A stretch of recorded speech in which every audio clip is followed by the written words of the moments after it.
we got to get a food guy on the show to try these shots. We see protein being incorporated into everything. Creatine is another ingredient that is trending. It's just absolutely everywhere, not only for the benefits of muscle building, but cognitive health. And Absolutely. I think that that's becoming a big conversation. Before you reach for a product or a supplement, it's, let's design our life so that it is aligned with our primal way of living.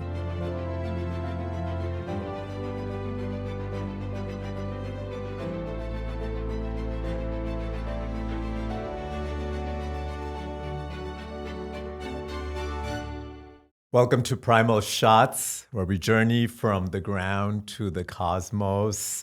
And as the shots get healthier, the questions get deeper.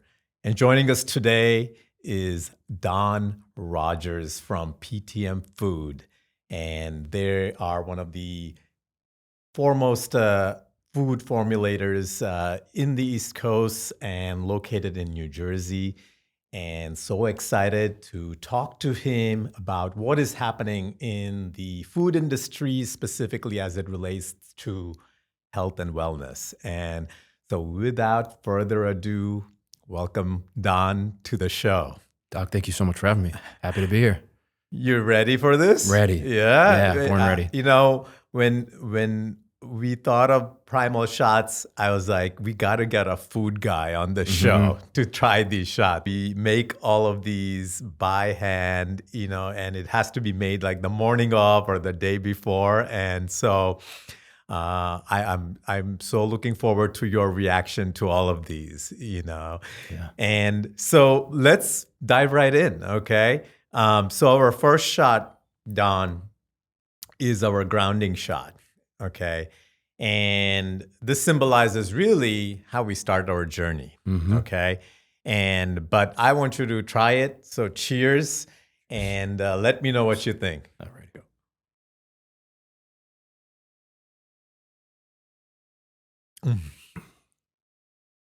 Good. Very good. Smooth. Easy to drink. Ingredients wise, yeah, tell me. Definitely carrot. Carrot up front. Check. Maybe some turmeric. Oh, wow. Okay. Could be. He's definitely a food taster. Maybe. I mean, I get something green, maybe a little bit of celery, something like that. But I get a lot of dominant carrot, maybe another root vegetable, but a lot of carrot. Right. All right. There are different types of carrot. Okay. So that's what you're tasting. So All right. apart from the regular orange carrot. So Yeah. these are some of the more exotic carrots along with the orange. But you guessed turmeric, and that's I guess the key spice ingredient here. And apart from the root vegetables, and it symbolizes the grounding aspect of it. But turmeric also has that anti-inflammatory component and starting the day with clarity. Carrots have to do with clarity, vision, health, and turmeric also gives you that anti-inflammatory, that cleansing component to start your day. And I believe in this day and age, so important, right, that we start with clarity.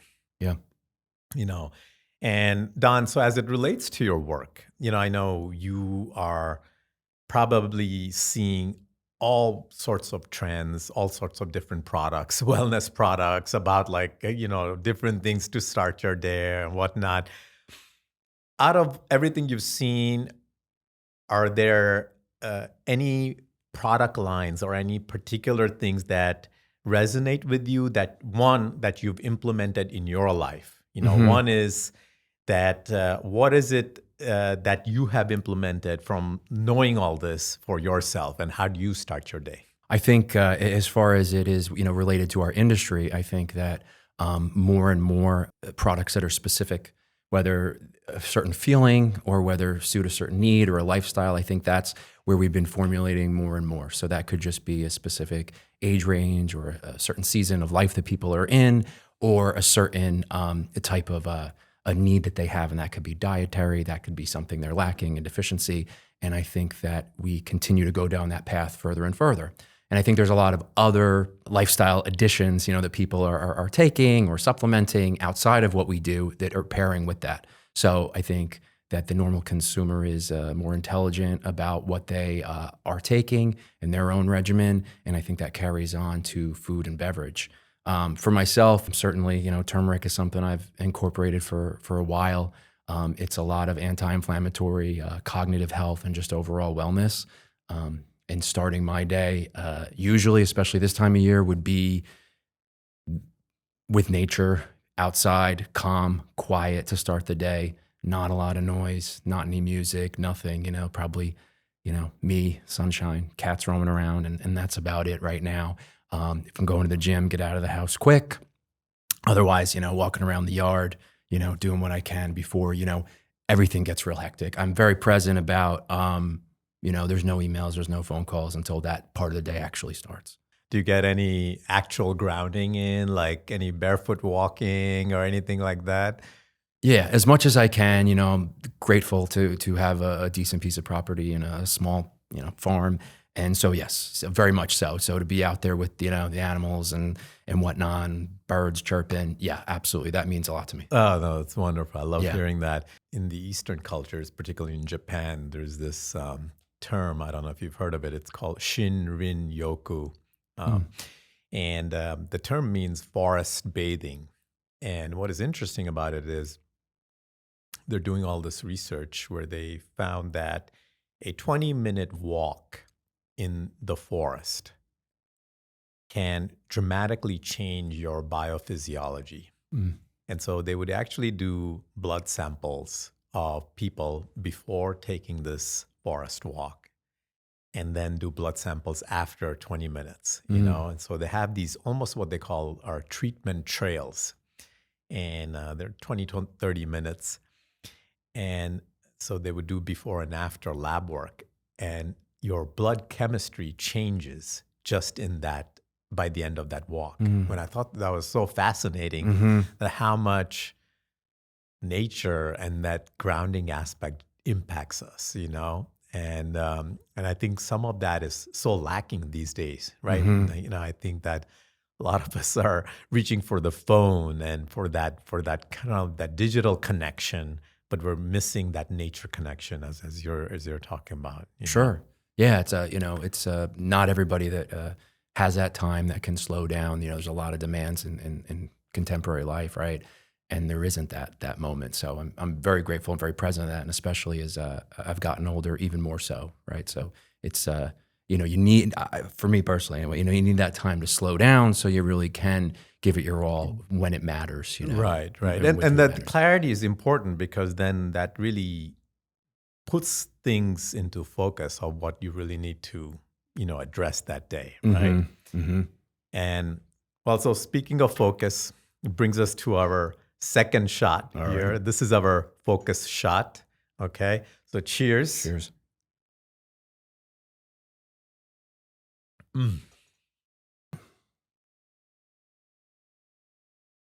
Okay. Some ginger for sure. Ginger. Check. Yeah. It's a green component. Now I'm gonna really push your adept taste buds here. I'm gonna be a little stumped on this one. Definitely a green component. Yeah. Chlorella? Not quite. Okay, Not quite. Okay. Definitely some ginger. And maybe, I don't know. That was a pretty good guess. That was a pretty good guess. That was an easy one, because chlorella has that earthy green kind of flavor, right? Yeah, the color's good on it. So yeah, people go sometimes guess like wheatgrass and whatnot. So the core ingredient is matcha. Okay, all right, and that's the core ingredient. The spice ingredient you guessed, which is the ginger. And what's interesting about both of these, ginger pairs really well with caffeinated products. And if you look at any traditional Eastern drinks, right? Like in India, if you look at chai, that's used as you start off your day with your morning chai, right? Yeah.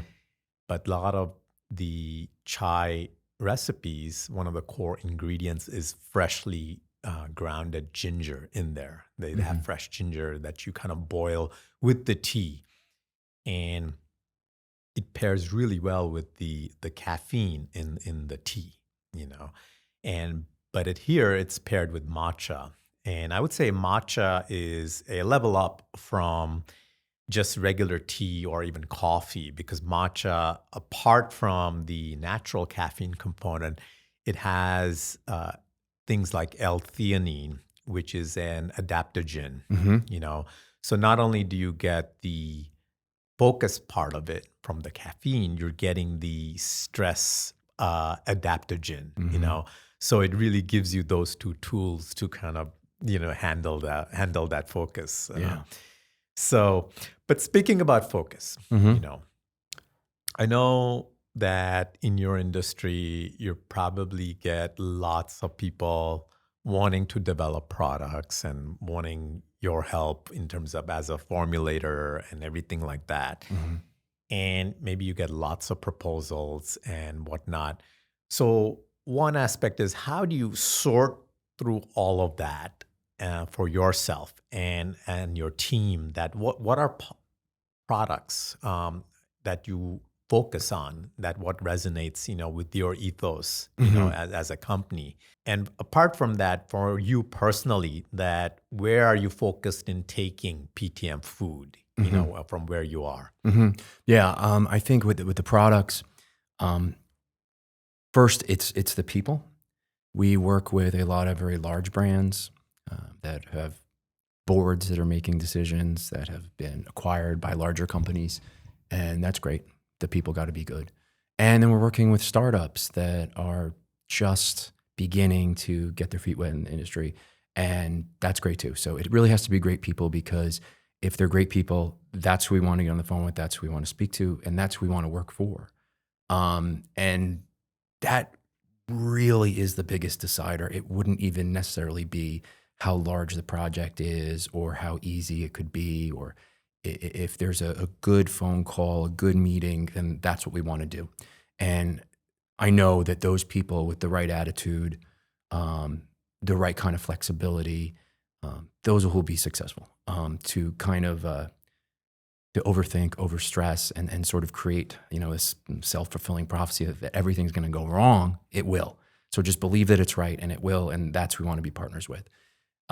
We're always very heavy into protein products, always, right? And that's just what we've done. And more now than ever, that's where the interest is. So I have so much of that I'm vetting, and that is in all different formats of ready to drink, of a ready to mix, of a shake, and a high acid product. So all of that, and fitting all different lifestyles, right? So for bodybuilders that may want pushing 40 grams per serving, to them maybe more of a lifestyle beverage that's less than 10 grams of protein per serving.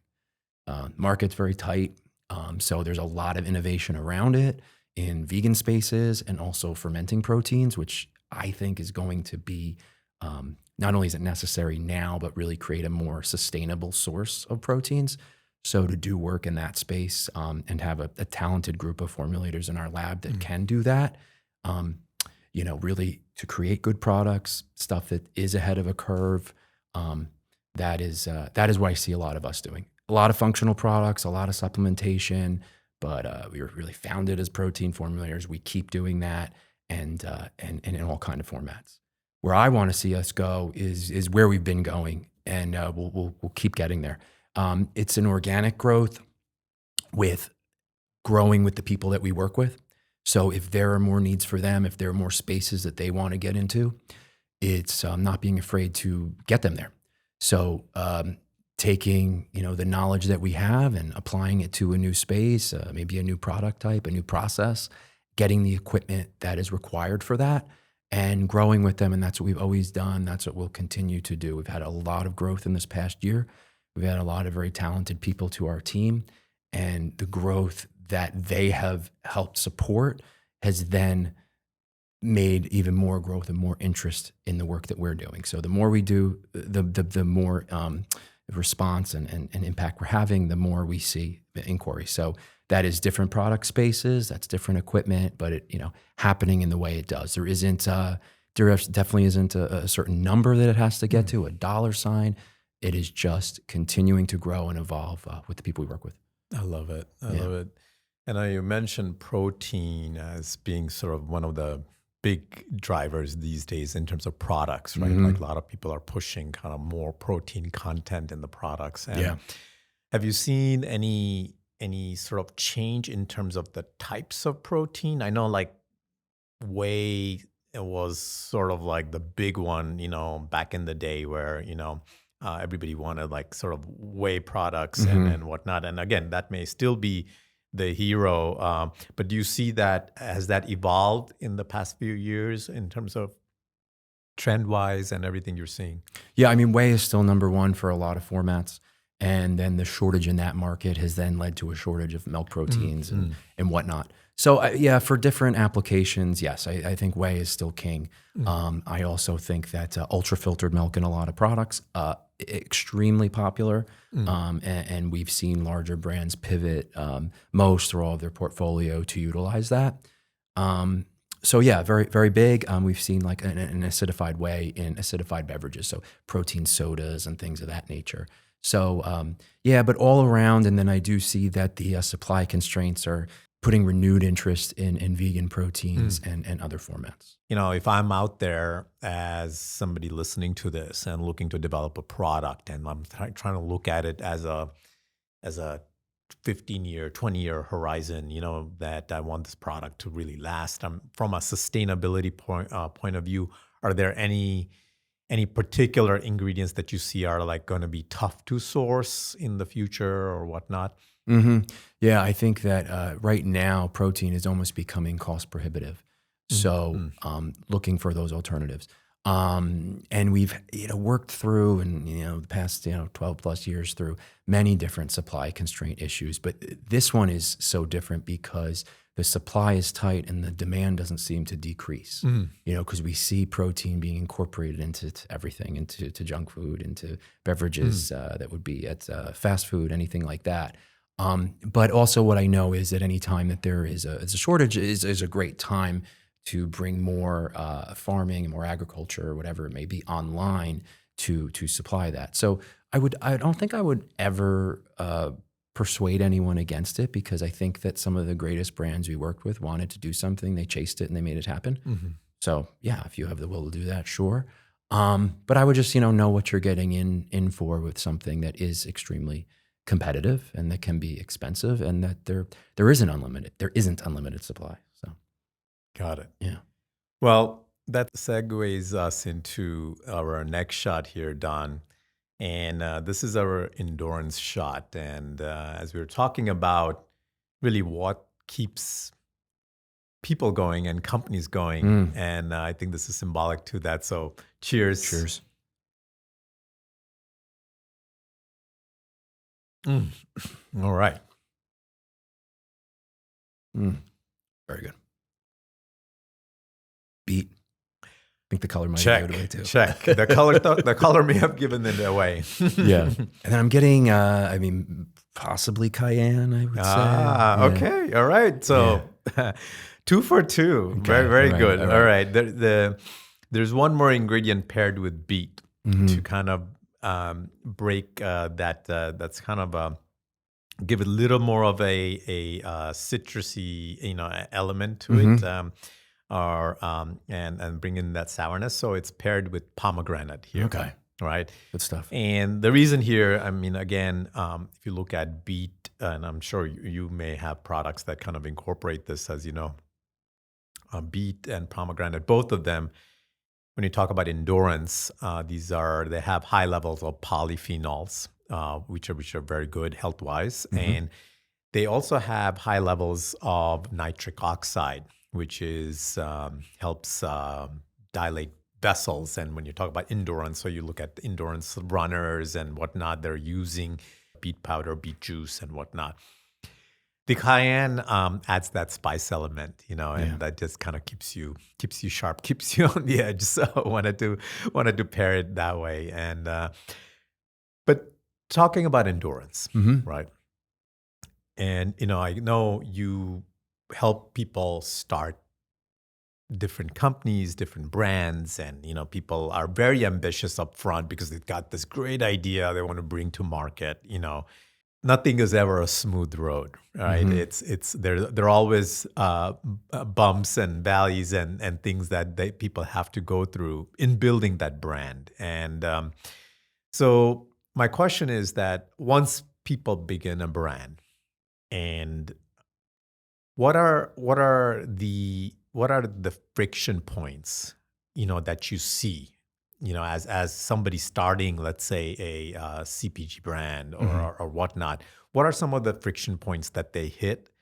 And from your experience, as in terms of the brands that you've seen really succeed, like how have they overcome that? Like what kept them going? Yeah. You know? The friction points, I think, first and foremost, would be not being able to maybe tune out a lot of noise, right? Like staying true to the product you created and going with that, believing in it. Eh, Sort of responding or adjusting a product or a brand or marketing to every negative comment or every feedback, I don't think, well, one, maybe doesn't show a lot of confidence in what you're doing and what you're building, and then also is going to create consumer confusion. I mean, you have your regular supply issues, which could happen at any time, right? Raw materials, packaging, I've seen, that's kind of normal. A need to raise money, um, huge friction point because you may have Mm. POs that you cannot fulfill. But still, right, these have fixes. I think that if you are a founder and you're an owner of this brand, um, just staying clear on your vision for that seems to create the most success. And like I said a little bit earlier, just believing in that. We've had brands that we have worked with for the same period of time that have gone in incredibly different directions solely because of the person who founded it and led it. One had enormous confidence, and the other just had a lot of doubt and would, oftentimes maybe look for reasons why they couldn't rather than reasons why they could. So that is like a true entrepreneurial spirit. And I think that's what drives it.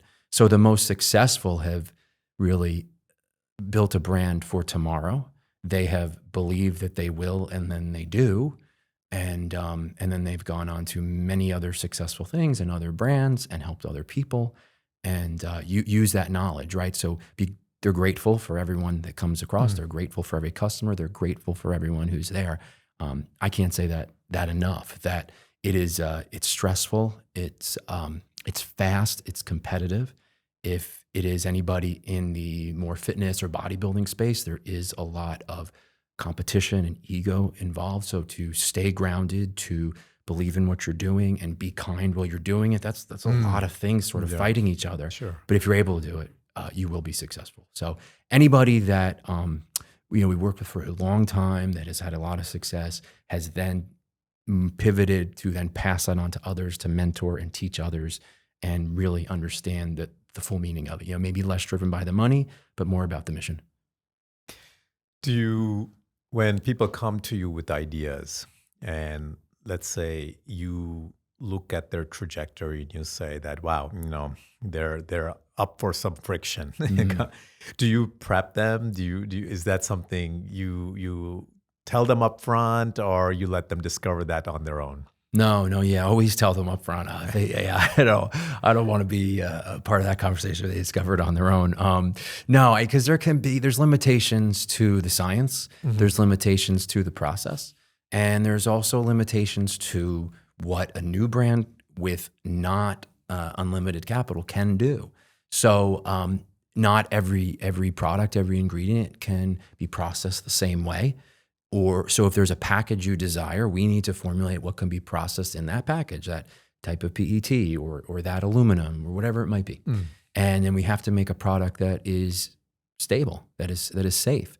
So all those points that we very clearly outline and want to discuss, and there are points, that maybe we can't come to an agreement because of something they desire doesn't exist or isn't stable, or maybe there's just another roadblock, which could be manufacturing line time that isn't available right now. Creatine is another ingredient that is trending. It's just absolutely everywhere, not only for the benefits of muscle building, but cognitive health. And I think that that's becoming a big conversation. A couple of years ago, there wasn't much we could do with it other than put it in a powder. But a lot of innovation has now led to stable creatine in beverages or even food products. So that reminds me of a product we were working on a couple years ago that maybe we just couldn't get where it needed to be, but today we could. So sometimes things just have to wait, or the technology has to follow. But those are things, I would always want to caution, because big part of what we do is the formulation, and equally important is the commercialization. We make sure it has a path to commercialize. Very interesting about that point you made about creatine. And, I'm coming from the neuroscience side, and, up till now, you mentioned creatine, and everybody thinks, you're like a gym bro, Exactly. and then, taking creatine, get like a bigger pump, or, or more intensity in your workouts, right? But now the conversation is really switching to when I look at it from a neuroscience side, in terms of the neuroprotection and everything that creatine does. And also the popular form is creatine monohydrate. That's the one that was, like the bodybuilders. Are you working with different types of creatine now that are more accessible or more drink friendly? So the one that is more beverage grade is still creatine monohydrate. Okay. And then as far as ready to mix applications, we also work with the hydrochloride as well. But no doubt the monohydrate is the most studied, and that seems to be where the most data points are. That's great. So you foresee that more and more drinks are going to come out with creatine for that kind of neuroprotective component, or the mental health component. Yeah. I think there's some coming right now. I think there will be more. Okay. I think that there's brands pairing it with protein also, but a nice product would be that maybe it's just creatine in there, right? If it's 5 grams is kind of where a lot of the products are at, or want to be. So yeah, for sure. And that is something, unlike protein, that there is supply of. They can keep making it. It's a little easier to produce. So yeah. But I think a next component of building a brand, right, is really the teams we put together to implement this, and that brings us to our next shot, Don, here. You may have to mix this one a little bit. That's our tribal shot, okay? And the ingredient you can probably guess by the color itself, but the embedded ingredient I'll let you figure out. So here we go. This is our tribal shot. Cheers.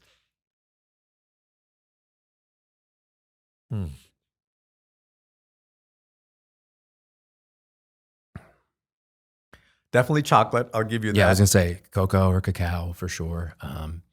Some mushroom component. You're on the right track. So it's maca. Maca. So maca is a root. As you probably, I don't know, you probably have products that have maca in it, and it has that earthy, that gives it that earthy taste. And so the chocolate is the hero, the cocoa is the hero, and then maca is kind of like the performance ingredient here. Maca traditionally, is a root that has hormone balancing properties, particularly with females. And males, they used to use, or they still do, use maca as sort of an ingredient to boost testosterone in men. And it's one of those, some of the testosterone boosting kind of formulations use maca root in them. But, looking at cocoa and maca, they kind of both combined for this kind of tribal shot. And it symbolizes really the component that, we need to have products, we need to have profits, but we need to have people along with that, and that just a product and profits does not drive a company forward. You need the people part of it, With what you're doing, there are many different components, and I'm sure you can't wear all the hats, right? There are people doing very specific functions in your company. And how have you navigated that piece of having that tight inner circle to take the company forward? Yeah, well, I mean, there was a point in time when it was 3 of us and did wear every hat. And even before that, when Pete was working by himself, wore every single hat, And then when Ryan joined him after that. So you do fake it till you make it a little bit, you know? Everything that we were doing, you know, still had quality, integrity, and detail behind it. But, you know, there was a lot of things that, you know, sort of maybe figure out on the fly or go and work at different facilities to make it happen. And the belief that that would all be under one roof one day came true. You know, it's a scary thought sometimes, but it all happened, and I think those learnings and the doings of everything has enabled us to then see, you know, what a team could do, where people would be best suited, and then how everyone can work together. It is very difficult to find the right people with the right set of um, uh, education and the right amount of talent. So I think that anytime we've been interviewing or looking for people, it is about, you know, who they are and just their own natural skill set, you know, combined with that education. So when we have a team working together, and we learn this as they're there and everyone's gelling, is we see what people gravitate to, and people have different strengths and different interests. So we want them to work on things that they are passionate about and bring their own interest into that as well. And also that everyone can work and develop everything. So it isn't just, you know, a one set of knowledge that is now applicable to all different product formats. When we look at other companies and they're competitors of ours or anyone that we might be interviewing, oftentimes they're working on one product type over and over and over. So there isn't a lot of other knowledge in processing or different application. So we want to make sure that everyone, you know, has really a well-rounded grasp on everything that we work on. Hope, you know, and work hard that everyone enjoys their working on and enjoys the space that they are in. But as a company that is still growing, it's definitely something we are still learning, and we're learning from them. You know, learning maybe from their past experiences at other companies. Maybe those are larger companies and they're just different way of operating. So listening to them and trying to be as good a listener as possible and take that seriously, but also letting go too, because of these things that we did and maybe we're just doing a couple months ago, or now their responsibility, and having the faith in them. So hiring good people. Thankfully, everyone is great, getting along and really gelling together, and just sort of you know, giving them the freedom to work and create, and that has worked out really well. Oh, love hearing that. Yeah. So, for somebody listening to this, let's say I have a product idea, and you know, I'm willing to put in the effort and you know, go through all the friction points and everything we talked about. But you know, anything great requires a high level of co-creation, collaboration. You know, and the lingo I like the best is it requires an ecosystem to really bring it to life. You know, so for somebody listening to this, and let's say I have this great product idea, right? What is your advice to that person, and in terms of putting that ecosystem together, right? Like, because it's not just about formulation where you guys come in, right? But then beyond that, it's like maybe there's that legal aspect, there's that production aspect, there's that kind of marketing aspect. Like what, you know, how on a high level, like what is an approach that they can use, you know what I'm saying, to put something like that together? Definitely don't overcomplicate it from either a branding perspective or just a formulation and product. I think that simple does sell. So if it is high quality and simple, it's easy to sell to potential buyers and customers and at trade shows and communicate that, right? Maybe don't get into something that you're not passionate about. I think that anyone can see right through. And, you know, there's some people that we work with for a long time, and when the passion is gone, so is the innovation. So yeah, just follow something that you are passionate about, and I think build a team of people around you that can work together, and that can, you know, that may believe in what you're doing. And if you have to, if you're looking for other partners or other investors, yeah, vet those relationships. Take your time with that. I would never I'd be careful to give up control of something that I nurtured and fostered and put my heart into, to give up, not have a majority or give up a role in the company to somebody else who wasn't there from day one.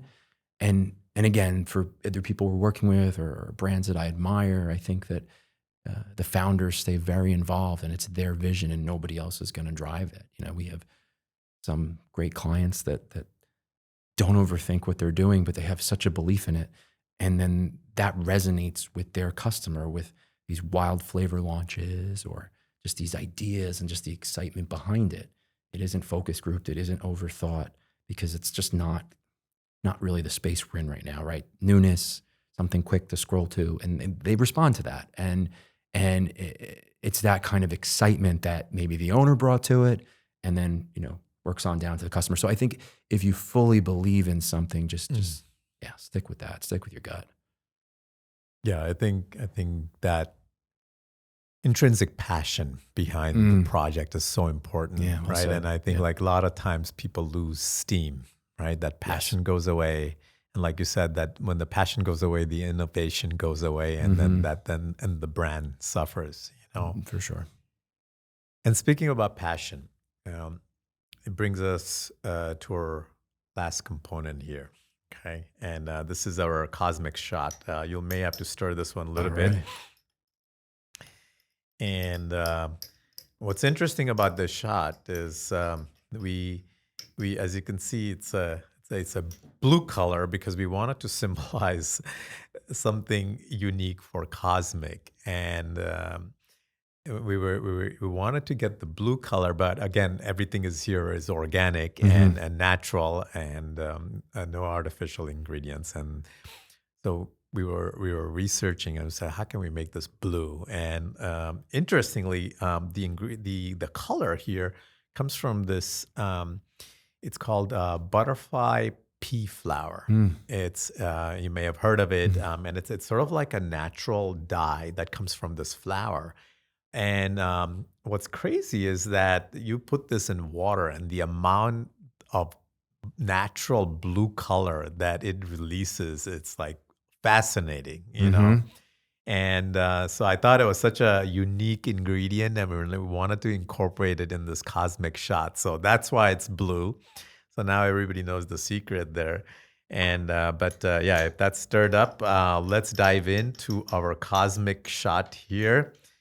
And there you go. Cheers.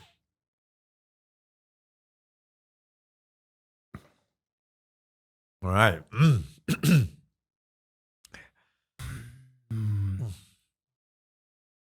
All right. Give it to me, Don. I'm gonna get like a celery or like a melon also maybe. It's like grassy green, but then there's also there's like a melon or citrus component. Right. Yeah. And there's a bitterness component. Yes, to definitely. It, right? You catch that. That's what I get from like the green, like if it were like a wheatgrass or something. Yeah. But it's not any ordinary melon. It's bitter melon, which is not so common. You're not going to find it in most grocery stores, but it is available in specialty stores. And some Asian food markets have it. The key reason being is that bitter melon has a lot of health benefits, particularly in terms of blood sugar, insulin control, metabolic health, and everything like that. It's used in Eastern cooking. And the challenge with it is it's so bitter that you have to pair it properly to make it ingestible and tolerable. And here to kind of break it, we did combine it with other ingredients like cucumber and like other things to kind of give it that take the edge off that bitterness. Gotcha. Yeah. So you're getting the benefits of that bitter melon.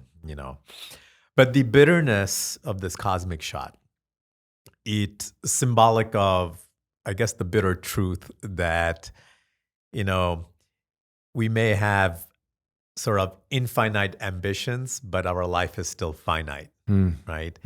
And that in this finite life, we want to work on things that live on and that have some infiniteness, and that's the challenge, right?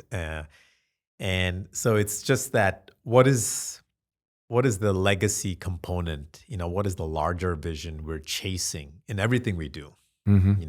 In terms of the brands that you've seen succeed, what is it that they are chasing as a larger vision, that has helped them? Hmm. And the second part to it is for you personally, right? What is it that you're chasing from your company, right? Where do you see yourself going in the next 10, 15 years? Hmm. Yeah, for the brands, mostly just a better quality of life in different ways. So that could just be better health overall. That could be better fitness. It could be endurance, lifting more, running more. Um, some are bringing nutrition to people, groups, continents that don't have it. Mm. So I think overall, yeah, delivering better nutrition, better products. And that is almost entirely what we're working on. And if those are consumer facing brands or even a lot of raw material suppliers that we do proof of concept work for, same thing, right? Just improving people's lives and in ways that, are year over year improve and grow the opportunity to do so. So I think that that's very clear with anybody we're currently working with, and that's very clear with somebody new too. They why do they want to do it? They want to have an impact. It isn't usually too much vanity. It is about doing something and doing something well for others. There's a lot of times where we'll maybe talk and look back and say, "Oh, can you believe this? Can you believe we did that?" Or "Can you believe like what we joke about or say about is true?" So you always got to just like put things out there. We were a couple of years ago, we were like, it's getting crowded in here. It's getting crowded. We need that space. We need to do it. Maybe that conversation's happening again. Or, I just throw a number out there of people that are going to need to be here to make that successful. And we're pretty much at that number now. So then what does that become? But I think, a bigger thing is, maybe for thinking back to when Pete was on his own, 20 years ago, trying to do this and with the encouragement of his mother, sort of realizing that dream can be, and it all just sort of happened very naturally. It wasn't about greed. It wasn't about excess. It was just about keep working, keep doing, good and honest. But it's hard work, right? And just doing that. So to just see that happen, I don't know if there's any like big mission, big pie in the sky. But I think as long as we keep doing what we're doing, and it's very humbling the people that recognize that. And that has become more and more. And that's a sort of a challenge that we deal with. That like everybody, wants to do something, and how we juggle that. And that's great. It really is. One of the key roles you guys play, whether you realize it or not, is that you're driving this wellness industry forward. Mm. And in a way, you're kind of like the gatekeepers, right, as to kind of what products are going to sort of drive the future and where things are going. And we talked about creatine, kind of, and that kind of maybe transforming like that, maybe the mental health space and whatnot a little bit. So I think it's a very big role you guys play because you guys are the first to see some of these things coming down the pike and really influencing. And so along those lines, I mean, what as like looking at the future of health, Mm-hmm. right? And from my perspective, coming from the neuroscience side, I think what we're seeing now is that medicine has traditionally been a very reactive model, right? You get a headache and then you go to the doctor, you get your aspirin or whatnot. And that's a very simplistic example, but Mm-hmm. that's how it's been, right? You get the problem, you get the shoulder issue, then we do the MRI, and then maybe you need PT, or then maybe you need shoulder replacement surgery or whatnot. We wait till the problem surfaces and then we react to it. So that hence the reactive medicine model, right? Mm-hmm. I believe the balance is shifting more towards a proactive model, right? Well, people realize that I need to protect some of my faculties, right? I need to protect my mental health. I need to protect my physical health. So I'm going to implement routines, products from your perspective, right? And put them into my wellness routine. I'm going to design a routine that really, so that I don't get the headache, I don't get the shoulder pain, so that I don't need the surgery, right? So looking from it through that lens, right? Are there any trends that you're seeing? We talked a bit about protein, and maybe creatine. Apart from that, anything else do you see that where things are navigating towards? And it may not be, products you deal with directly, but it may be I'm talking in the whole industry, as looking at it from a 30,000 feet overview. Yeah, I think that there's almost a solution for everything, or at least something that can support it. Yeah. So a lot of the innovation that's presented to us from these scientists that are working on the raw materials are that, right? To address whatever the challenge may be. And I think aside from the work that we do, peptides are a tremendous life changer for everybody. And I think the more that becomes widely available, or whatever kind of validation comes behind that, is very powerful. So I think that people, if there is further education about one's own deficiencies and how they can make up for that with either supplementation and wherever that may come, I think that is it. I think it's never a one size fits all. I don't believe that there's one diet that is suitable for everybody. And same thing with any kind of supplement regimen. So for the inquiries that we get and things that I see in the market, just particular with food and beverage only, yeah, it is more specific to maybe certain needs and certain people or where they are at in their life. So I think we'll continue to see that.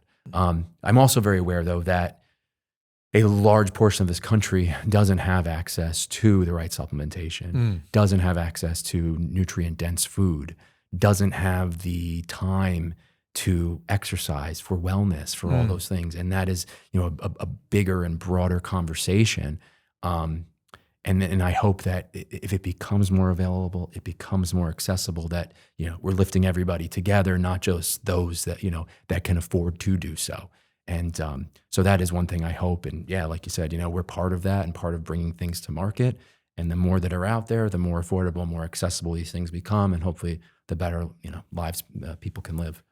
Yeah, no, that's a great point, right? Like, you could have like a 5-star supplement, but if it's only accessible kind of financially to a select few, then really what is the change that you're really driving with that, right? Yeah. And that's a big point. And the other thing you mentioned is that really, the product and the supplement piece is almost secondary to some of the other elements that need to be in place. And we started off this journey, and you mentioned about being in sort of like a farm place, and having exposure to nature and whatnot.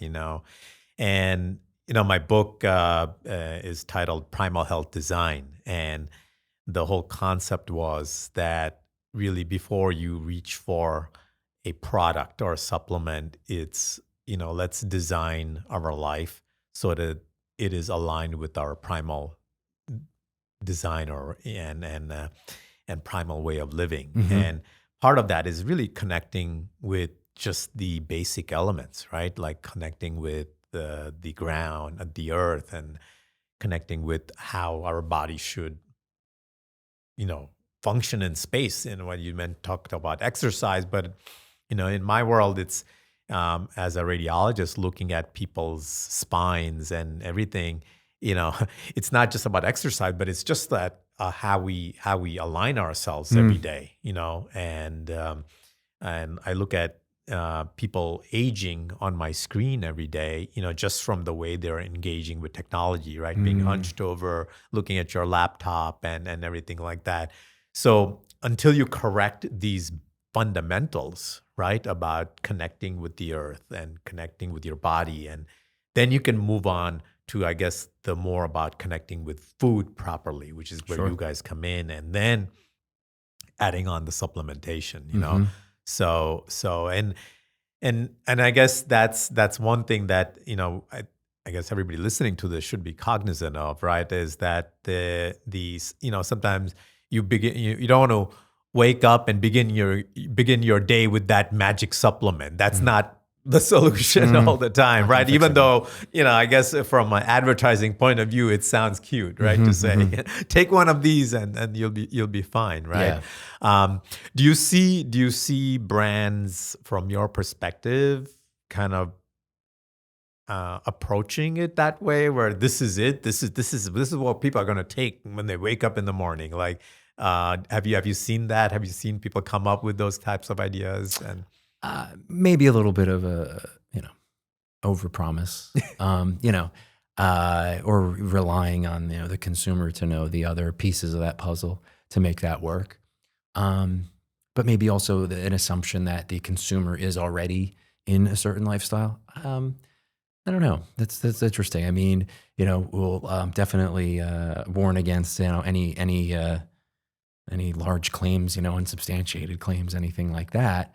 But no, nothing goes too broad. I mean, pretty much everyone work with above board, doing the right things, getting having the right kind of terminology and regulatory compliance in their language is very important. Yeah. Don, you made it through our journey here and you survived. Good stuff. As we wrap up here, I'm going to let's do a rapid fire round. Okay. 3 questions. Okay. Don't overthink it. Whatever comes to your head. Okay. 1 book that has impacted your life. It is this little Deepak Chopra book that I don't even know how it came into my possession. It's somebody else's. Really? Yeah, okay. Wow. And it is about, I think it's about like the 7 laws or so. It's in my car right now because I'll bring it to the beach with me. Oh, really? And it is literally just about being present and about the little things you can do and the engagement you have with people and the 7 spiritual, I don't know, it's pretty well known. Yeah. Okay. Yeah. Okay. Yeah. Okay. Yeah. Drawing a blank on the spot, but that is probably it. Not, haven't unfortunately read as much as I'd like to, but that is definitely one that I try and take with and take that advice because it really is just about just being present and a lot of simplicity in that. And then I think what it unlocks personally. I love it. Yeah. I love it. And I'm sure that kind of that awareness probably drives your day, right? Having that sort of focus on clarity and presence and whatnot. Yeah. It does. Yeah, it does. I mean, it is. It's something that has to be reminded. It's not. It has to be deliberate. It has to be intentional. It doesn't happen automatically. But yeah, I love it. Yeah. Second question. 1 daily habit that is a must for you. Starting the day, moving, stretching, cold water on my face, weighing myself, sticking to goals. That's probably just those few minutes in the morning are identical every single day of the week.